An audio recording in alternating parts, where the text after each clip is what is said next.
Hi guys. இன்னைக்கு இந்த வீடியோவில் ட்ரிஷ்யம் படத்தை டைரக்ஷன் பண்ணேன். ஜோசப் டைரக்ஷனில் பிஜு மேனன் அண்ட் ஜோர்ஜி ஜாஸ் இவங்க 2 பேருமே நடித்து ரிலீஸ் ஆகியிருக்கிற த்ரில்லர் மூவியான வலது வசத்தை கல்லன் படத்தோட முழு கதை விளக்கதை தான் பார்க்க போகிறோம். அதுக்கு முன்னாடி நம்ம சேனலை சப்ஸ்கிரைப் பண்ணுங்க, அப்படியே பக்கத்தில் இருக்க பெல் ஐக்கானையும் கிளிக் பண்ணுங்க. சரி வாங்க வீடியோக்குள்ளே போகலாம். படத்தோட ஆரம்பத்தில் ஆண்டனி ஷேவியர்னு சொல்லக்கூடிய ஒருத்தரை தான் காட்டுறாங்க. இவர் தாங்க நம்ம படத்தோட ஒன் ஆஃப் த ஹீரோ. இந்த கேரக்டரில் தான் பிஜு மேனன் நடிச்சிருக்கார். இவர் பயங்கரமான முரட்டாளுங்க. தன்னோட அதிகாரத்தை தப்பாக பயன்படுத்துகிற ஒரு ஊழல் அதிகாரி. ஒரு நாள் இவரோட போலீஸ் ஸ்டேஷனுக்கு ஒரு பொண்ணு தன்னோட அம்மா கூட கம்ப்ளைண்ட் பண்ண வருது. என்ன கம்ப்ளைண்ட்னா, அந்த பொண்ணை ஒரு பையன் ஃபாலோ பண்ணுறான்னு சொல்லி. அதனால் பயந்து இப்போ கம்ப்ளைண்ட் பண்ண வந்திருக்கு. ஆனால் ஆண்டனி அந்த கம்ப்ளைண்ட்டை வாங்காமல் அந்த பொண்ணை பற்றி தப்பாக பேச ஆரம்பிக்கிற. அது என்னன்னா, நீ ஒழுங்கா அடக்க ஒழுக்கமாக வீட்டில் இருந்தா அவன் ஏன் உன்னை பின்னாடி வரப்போறான் அப்படின்னு இந்த பொண்ணோட கேரக்டரை பற்றி தப்பாக பேச ஆரம்பிக்கிறார். இதை தாங்கிக்க முடியாமல் அந்த பொண்ணு சூசைட் பண்ணி செத்து போகுதுங்க. இப்படிப்பட்ட ஒருத்தாங்க நம்ம ஆண்டனிக்கு பிலிப்ஸ்ன்னு சொல்லக்கூடிய ஒரு பையன் இருக்காங்க. ஆண்டனியோட மனைவி இறந்ததுக்கப்புறம் ஆண்டனி தன்னோட பையனை பயங்கரமாக டார்ச்சர் பண்ண ஆரம்பிச்சிருக்கார். அது எப்படின்னா, பிலிப்ஸோட பர்சனல் டைரியை அவனுக்கே தெரியாமல் படிக்கிறது, அவனை சந்தேகப்படுறதுன்னு ஒரு டாக்ஸிக் அப்பாவாக இருந்திருக்கார். இதனாலே பிலிப்ஸுக்கு தன்னோட அப்பா ஆண்டனியை சுத்தமாகவே பிடிக்காது. இவர் பண்ணுற இந்த டார்ச்சர்னாலே பிலிப்ஸ் மன அழுத்தத்தில் இருக்கா. இப்போ தாங்க கதைக்குள்ள சாமுவேல் சொல்லக்கூடிய ஒருத்தர் வராரு. இவர் தான் இந்த படத்தோட இன்னொரு ஹீரோ.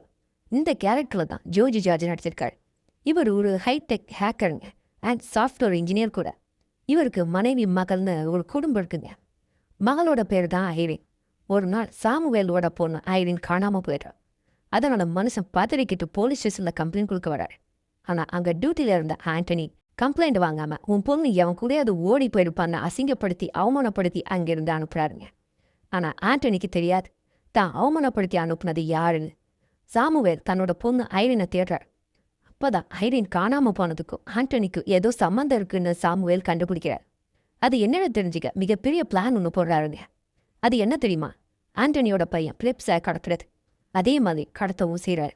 ஆண்டனி மகன் பிலிப்ஸை காணாமன்னு தேட ஆரம்பிக்கிறார். அப்போ ஒரு கால் வருதுங்க. உன் பையன் என்கிட்ட தடுக்கான், ஆனால் அவனை நான் கடத்தலை. இங்கேதான் அவனை உன் வீட்டில் இருந்து துரத்தி விட்டுருக்கேன் அப்படின்னு சொல்கிறாருங்க. அது மட்டும் இல்லாமல் அவன் இருக்கிற இடத்த நீ தான் கண்டுபிடிக்கணும்னு ஒரு சவால் வேற விடுறாருங்க. இங்கே இருந்து தாங்க கதை ஒரு மைண்ட் கேம்குள்ளேயே போகுது. சாமுவேல் ஆண்டனிக்கு ஒரு லேப்டாப் கொடுக்குறாரு. அதில் ஒரு சில கோட்ஸ் இருக்கு. அதை சால்வ் பண்ணணும். அதை சால்வ் பண்ண உன் பையன் இருக்கிற இடம் தெரியும்னு சொல்கிறார். ஆண்டனி அந்த கோட்ஸை சால்வ் பண்ண மண்டையை பிச்சுக்கிறாருங்க. அப்படி ஒவ்வொரு கோட்ஸையும் ஆண்டனி சால்வ் பண்ண ஒரு ட்விஸ்ட்டு காத்துட்ருக்கு.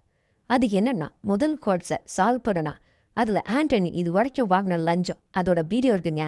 அதை ரிலீஸ் பண்ண போறேன்னு சாமுவேல் ஆண்டனியை மிரட்டுற.